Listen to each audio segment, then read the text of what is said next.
It all began on a typical Tuesday evening. I had been staying with my parents following a difficult breakup, hoping to regain my footing.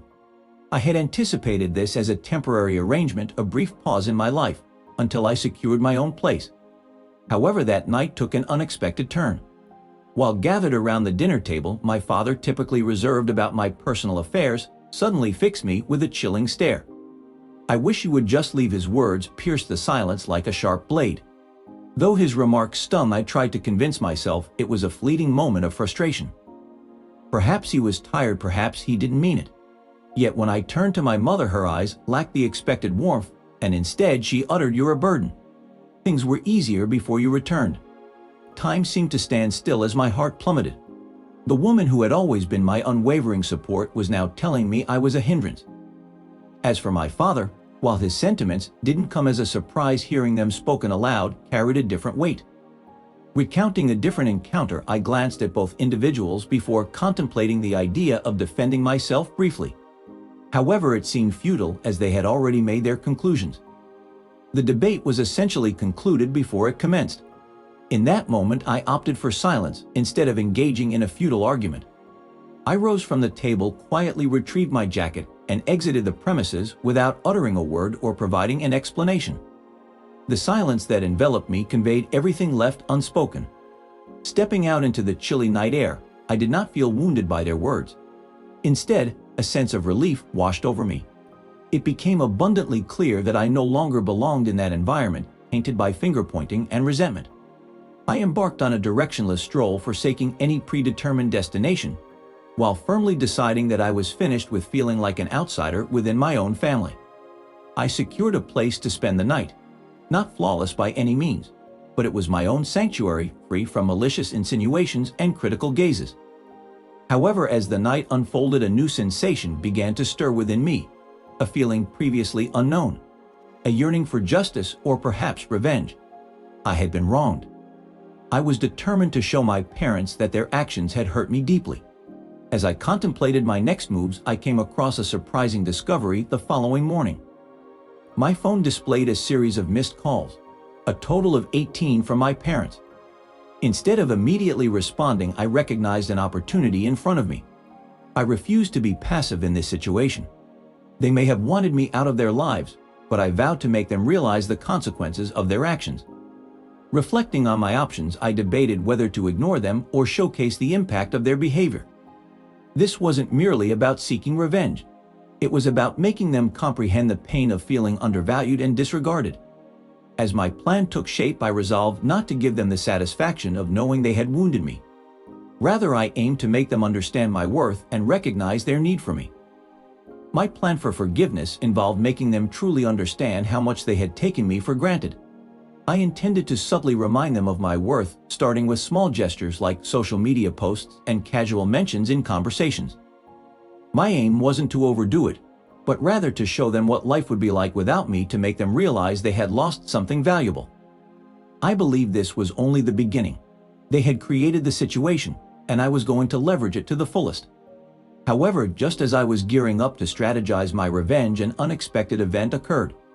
My phone vibrated once more, this time with a message from someone new, someone who had the potential to change everything. It was a message from my friend Sarah, whom I hadn't spoken to in months. Despite our long gap in communication, we had always been close. The text she sent was simple, yet arrived at an oddly perfect moment. "Hey, I know you've been going through a tough time with your family. You don't deserve what you're facing. If you ever need a place to stay or someone to talk to, I'm here."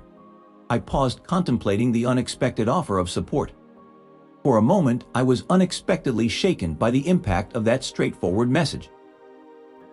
I was unsure why I had been clutching onto the notion of seeking revenge so fiercely. Perhaps it was a way for me to regain a sense of control in my life. However, Sarah's words provided me with a fresh perspective. It made me consider if there was a way to achieve my desires without further destruction. I pondered over this for some time. Was I truly willing to sacrifice my family for the sake of seeking retribution for their actions? Was there a possibility for me to find peace without escalating things into a full-blown conflict? I was unsure. Then I noticed the 18 missed calls from my parents. A sense of guilt crept in. Despite everything, I could sense that they were reaching out to me, perhaps just to ensure my well-being or to mend things. The urge to return their calls was strong. However, I knew that doing so might mean re-entering the same toxic dynamic. It might require forgiving them, releasing them from accountability. Yet forgiveness seemed unattainable at that moment. I couldn't bring myself to forgive them for something that had caused so much pain. I couldn't shake the way they made me feel small. So I chose a different approach to take control. Ignoring their calls, I crafted a message that would provoke thought and make them see what they had lost. Without saying a word, I swiftly typed out, "I won't be returning. Only contact me if you're ready to acknowledge your treatment of me. I refuse to be your burden." Pressing send brought a sense of empowerment. Asserting myself even through text felt empowering. But that feeling of strength was fleeting. The message alone wouldn't prompt change or remorse in them. However, this wasn't the end. It marked the start of something significant, a slow burn that would leave a lasting impact on their lives. I resolved not to retreat. It dawned on me, I wouldn't rely on their regret through a message alone. Passive-aggressive messages or social media posts. No, this was going to be much more than that. I wasn't just aiming to make them miss me. I was determined to make them realize they needed me. Forming a strategic plan, I visualized a gradual unfolding of events that would demonstrate my value in their lives. This wouldn't be an overnight process. It required time, patience, and precision. I wasn't in a hurry. I had all the time in the world. Instead of calling them, I reached out to Sarah, the individual who had shown me kindness during a difficult time when even my family had turned away. Her immediate response thanked me for my honesty and offered her assistance with a gentle reminder not to make decisions that could lead to regret. I assured her that regret wasn't my concern. It was about making them comprehend the consequences of underestimating me. This revenge wouldn't be evident or instantaneous, but it would ultimately. The impact would be palpable, causing a lingering sting of surprise. As the days passed, I allowed the silence to settle within my familial relationships. Concentrating on keeping myself occupied, I diverted my attention away from the incessant calls, texts, and the obligation to respond. My strategy was crystal clear. I refused to grant them the gratification of a reaction. It was evident that they were hoping for a reaction from me, a sign of submission. However, I refused to play into their hands. Instead, I maintained a facade of composure, navigating life as though all was well. Sarah, supportive and understanding, welcomed me into her home without judgment or burden. It was invigorating to find solace in an environment devoid of scrutiny. I began to mend the neglected fragments of my life that had accumulated over time, sacrificed for the sake of harmony at home. I experienced a newfound sense of liberation, unburdened by constraints. Yet despite my attempts to distance myself from my parents' attempts to reach out, a part of me couldn't help but ponder if they had gleaned any lessons from our estrangement. Did they harbor concern, or was their only goal to bring me back into submission? After all the events that transpired and the hurtful words that were said, she was behaving as if everything was back to normal, showing no indication that anything had shifted. I was completely overlooked in the post, almost as if I were invisible. That was the moment I realized it was time to proceed to the next phase. While my silence had made a statement, it had not been sufficient. They needed to experience life without me. I decided to take small steps. My parents had always relied on me for various tasks, but often took it for granted. From organizing family events to assisting with tech issues and running errands, I was their go-to person. But that was about to change. I chose to stop being their backup. I began by ignoring their usual calls for help. The next day, my mom phoned me for tech assistance. Despite feeling tempted for a moment, I let the call go to voicemail. I listened to her message and then deleted it without responding. A family dinner invitation arrived next. My parents tried to maintain the facade of a perfect family, pretending as if everything was normal. They sent me a nonchalant text as if nothing had occurred. But they had. Dad had forgotten something crucial. The understanding that the person they had relied on to always come through wasn't going to be there. I disregarded the invitation, not even acknowledging it. It marked my first true act of defiance, a moment of empowerment for me. The following day, as my dad was shopping for last-minute items for a family dinner, I coincidentally ran into him at the grocery store. His surprise was evident as he initially caught sight of me hesitantly approaching. "Hey," he greeted, trying to sound casual. Will you be joining us for dinner tonight? I detected the hope in his gaze, the anticipation that I would agree and return to the family environment. Yet I remained silent, staring at him with ice-cold attachment, treating him as a stranger. Without uttering a word, I turned and left without looking back. Actions, I realized, could convey more than words ever could that evening. I found myself at Sarah's place, once again mindlessly scrolling through social media. This time I came across a post that couldn't help but elicit a smirk from me, a post from my dad. It featured a picture of a family dinner, everyone gathered around the table with smiles. However, in the caption, my dad had mentioned Ted almost as an afterthought, insinuating that family is everything even if one member is missing. It was as if they were trying to paint me as the one at fault, as the one causing trouble. But the reality was far from that. They were the ones who had pushed me away, making me feel unwanted. And now they were portraying themselves as the victims. I wasn't going to let them get away with this manipulation. This post marked only the beginning of my retaliation. It wasn't merely about them missing me. It was about them recognizing the support I had provided, the sacrifices I had made, and the gratitude they had failed to show. They would feel my absence every single day. Little did they know this was just the start. They had no inkling of what was to come. In the following days, the situation felt almost surreal. Despite my parents' continuous efforts to reach out to me, I remained steadfast in my decision to keep my distance. Each time I disregarded their attempts, it felt like a small triumph. I began to sense a growing sense of empowerment, finally taking charge of a situation that had been overwhelming me for too long. However, my parents continued to be oblivious to my perspective. Every message, voicemail, and social media post they shared seemed like another endeavor to pull me back into their world and conform to their expectations. But what was most satisfying was that I was not the only one experiencing tension. I came to understand how much of my life had been dedicated to fulfilling their needs and seeking their approval, often at the expense of my own well-being. It was not just the emotional strain anymore, but also the practical responsibilities I had taken on for them. Managing household tasks, running errands, and ensuring family events went smoothly. As I maintained my distance, I could now observe the cracks appearing in the facade of their world, particularly evident in my mom's incessant posts. On social media, she was no longer receiving the attention she desired. The once meticulously planned family dinners were descending into chaos in my absence, with my dad awkwardly sharing staged happy family photos that lacked authenticity. The satisfaction came from realizing that all this could have been avoided if they had acknowledged my importance and truly integrated me into their lives, rather than using me when convenient. I resolved not to enable their behavior any longer. They needed to confront the repercussions of their actions. Then, out of the blue, my mom contacted me about a family heirloom, a necklace with a rich history passed down through generations. It struck me as odd that she suddenly cared about it, given her past disinterest. Yet there was a certain urgency in her voice that caught my attention. It was more than just about the necklace. It symbolized a connection involving me and the realization of something slipping away from her grasp. "Me home. We can't figure this out without you. Please, this is important." I stared at the message for a long time. Part of me was tempted to just go home to settle things, to stop all this tension. But then I thought about everything they had said to me, everything they had done. They didn't care about the necklace. They cared about me doing what I always did, coming in and fixing everything for them. So I didn't respond. Instead, I went to the store and bought a little something for myself, a necklace that meant something to me. I didn't need the old family heirloom. I was starting to build my own life, my own story. It was a reminder that I wasn't anyone's fixer anymore. I was done playing that role.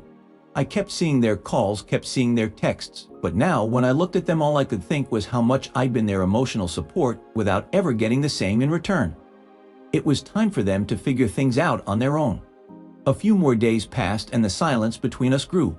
I wasn't. I was uncertain about their motives that night. Were they consumed by anger, or were they beginning to recognize the value they had overlooked in me? Regardless, it was apparent that they were feeling my absence. Sarah and I sat on the couch watching old reruns of a show we once cherished when my phone buzzed with a message from my dad. After a moment of hesitation, I opened it to find a plea. "I can't take this anymore. We're falling apart. Please come home." A sense of vindication washed over me as they acknowledged my significance in their lives. However, upon rereading the message, a twinge of sympathy arose within me.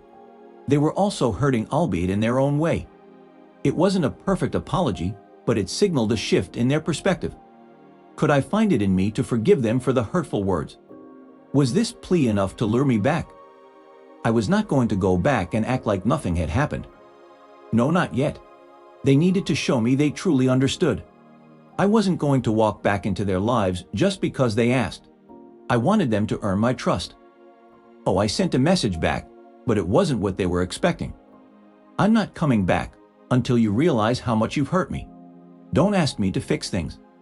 This time you'll have to do that on your own. It was harsh, but I needed them to know the truth.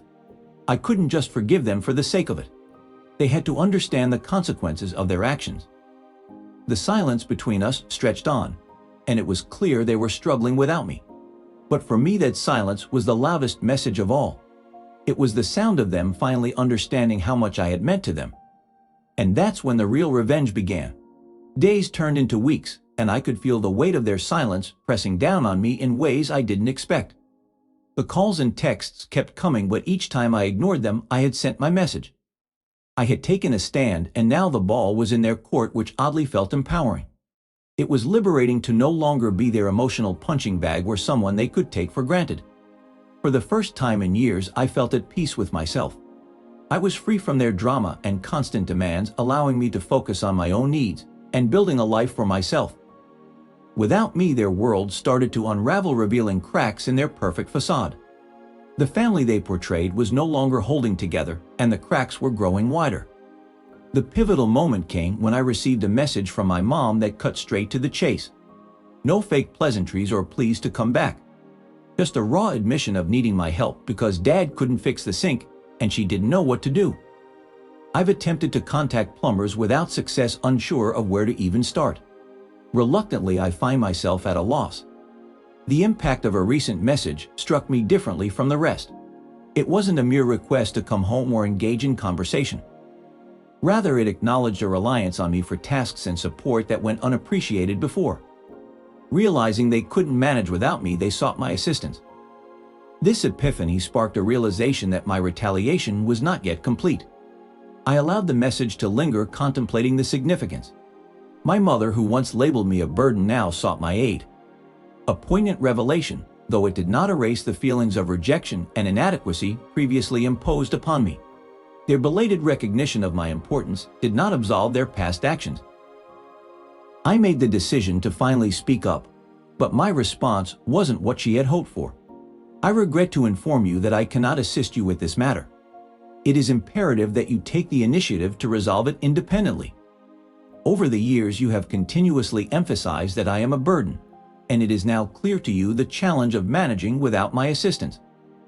It is time for you to take responsibility for your own affairs rather than relying on me to handle everything.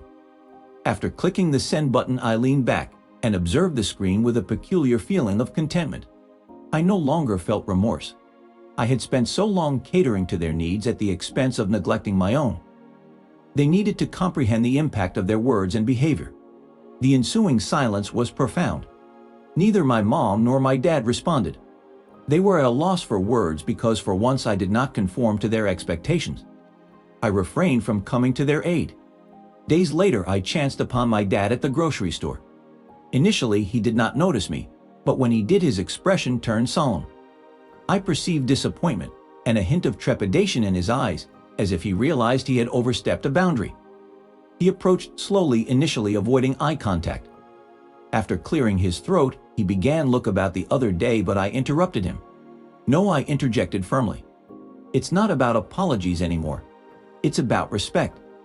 You can't keep treating me like I'm disposable and expect me to return when it suits you. You need to understand that.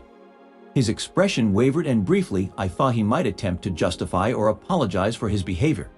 Yet he simply nodded silently. I'm not asking you to come back, he murmured. But we are sorry.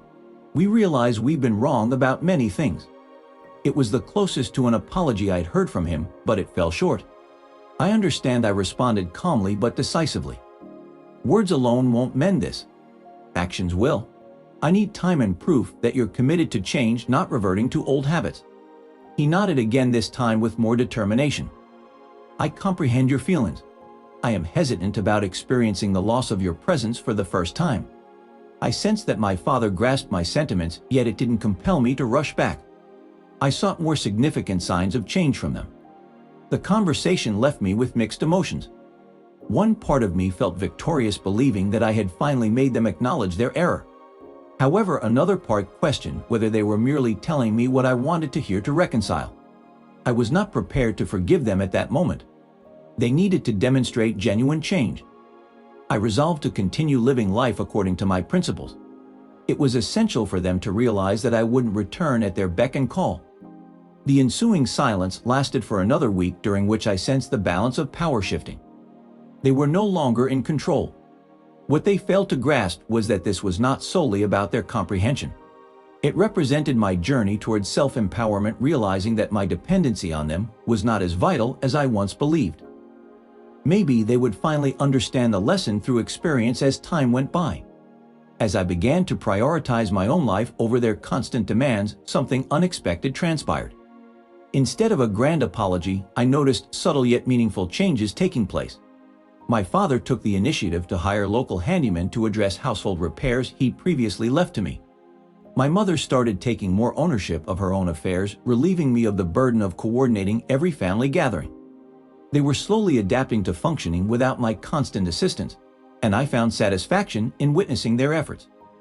However, the pivotal moment arrived when my mother phoned me one last time, following an awkward but authentic conversation I had with my father at the grocery store. She didn't seek assistance or deliver apologies. Rather, she simply expressed, "I'm proud of you. I see your strength, and I now realize our mistake in ever doubting it." It wasn't elaborate, but it was genuine, marking the instant when I acknowledged that while they were not flawless, they were making progress towards change. I'll start to see how you understand me as someone who had a life of her own with my own needs and boundaries. I didn't need their approval anymore. I had learned how to stand on my own. It wasn't a clean fairy tale ending. We didn't suddenly become this perfect happy family again, but we had made progress.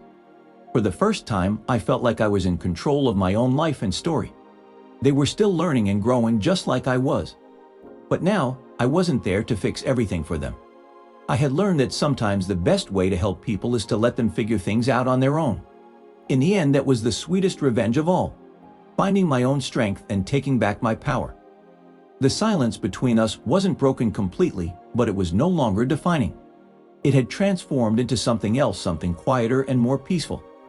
We weren't perfect, but we were moving forward, each of us on our own path. And for the first time in a long time, I was okay with that. After reading this story, I can't help but admire the OP. It's a challenging decision to distance oneself from family, especially after being deeply involved in their lives. However, sometimes stepping back is necessary for individuals to realize what they've sacrificed. In this case, it appears that the OP's action prompted a self-discovery journey. The act of seeking revenge seems to be more about self-realization than actual retaliation against family members. By prioritizing their own well-being, the OP demonstrated a courageous move that many struggle with.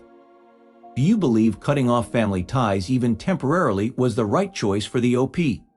Or should they have opted for a different approach to address the issues? Share your thoughts below. This discussion has the potential to be enlightening.